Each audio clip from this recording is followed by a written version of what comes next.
Oh, hey there. Welcome back to the shop. Welcome back to the shop stories. Welcome back to paradise. Welcome back to working on cars. Welcome to the two-stroke turbo channel. This is not a two-stroke car. You guys are way smarter than that. This is an FJ60. It's a 1985 or 86, I forget. It's a pretty nice old rig. It's been on the channel a couple times. Excuse me. Just got towed in from a very bad area of town. The guy was worried about having the wheels stolen. I don't blame him. There are some bad areas here in Portland, Oregon. It doesn't run. A guy drove it to a sports complex, did his thing. I don't know if he was doing lacrosse or soccer, volleyball, baseball, something, and then it wouldn't start. And he left it there a couple days hoping it would restart, thinking it was out of gas or flooded it or something. And that was not the case. So let's open the hood here on this 1985, and I gotta find the prop rod. Hold up. There we go. I got that. This is a Land Cruiser. It is a 1985 Land Cruiser, if I haven't specified that. It is carbureted.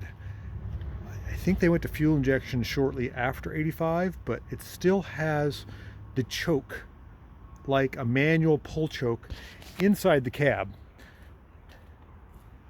It has an aftermarket Weber carburetor, but you can see right here, it has a choke. I don't think it's hooked up anymore.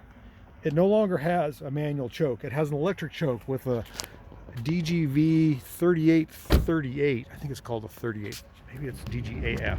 I think it's a DGAF. It's a 38 by 38, non-progressive. Both barrels open at the same time. Like one barrel opens and the other opens simultaneously. It's a kit that they made for this. 2F engine. So it is 4.2 liter straight six. Supposedly, and I'm saying this supposedly with quotes, copied off after the Chevrolet Stowbolt 6 is what I've heard. Now, I've done a little bit of diagnosis on this thing. It is not anything with the carburetor. It's got plenty of fuel. The accelerator pump shoots fuel like crazy. The electric choke works. Plenty of fuel in the bowl. Plenty of fuel getting to the carburetor. No problem with fuel. Distributor, on the other hand, we got some problems. We've got some burnt contacts. The coil button is burnt, and the top of the rotor is burnt, and then everything within the distributor, turn the light on here, is pretty burnt up. There was some plastic that I pulled out. I'm pretty sure the electronic ignition has given up. There is no spark, and there is power to the coil. This is the electronic ignition unit, I believe. The box, and then we've got our signal or Hall effect sensor. I need to test that before I buy a distributor, but I'm pretty sure the distributor has gone bad, which is a bummer because it's hard to find. Because I don't know when these went to distributor list, but these seem to be hard to find, is what I'm saying. Pretty cool rig. I put a clutch in this a couple years ago. We put a radiator in it. The guy loves this thing. It is a 4-speed, and you can see the hydraulic clutch here.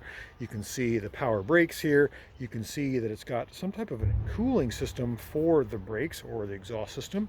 There's a fan with a duct that blows cool air, I guess, on the carburetor and or the exhaust manifold. I'm not sure what that's about. Power steering, big hefty belts. Just a really neat old rig.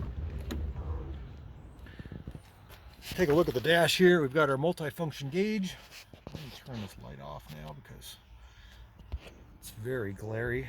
There we go, that's better. What do we got for mileage? 221,000 miles with a red 55. And we do not have air conditioning. Oh, we do have air conditioning. I thought this didn't have it. It has air conditioning, excuse me. And then also has all the instructions to get it into low.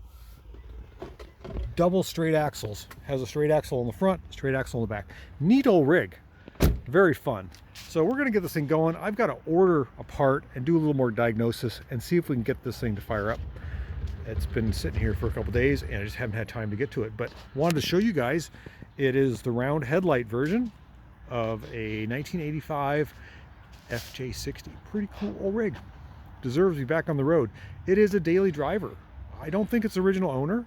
He has painted it. The original color is this light silver that you see under the hood, and then he painted it darker silver. Nice. All right, thanks for watching. Hopefully some of you out there are FJ enthusiasts and really enjoy this. Looking at this old girl, it's pretty darn cool. It's not often you see an old Land Cruiser in daily use anymore.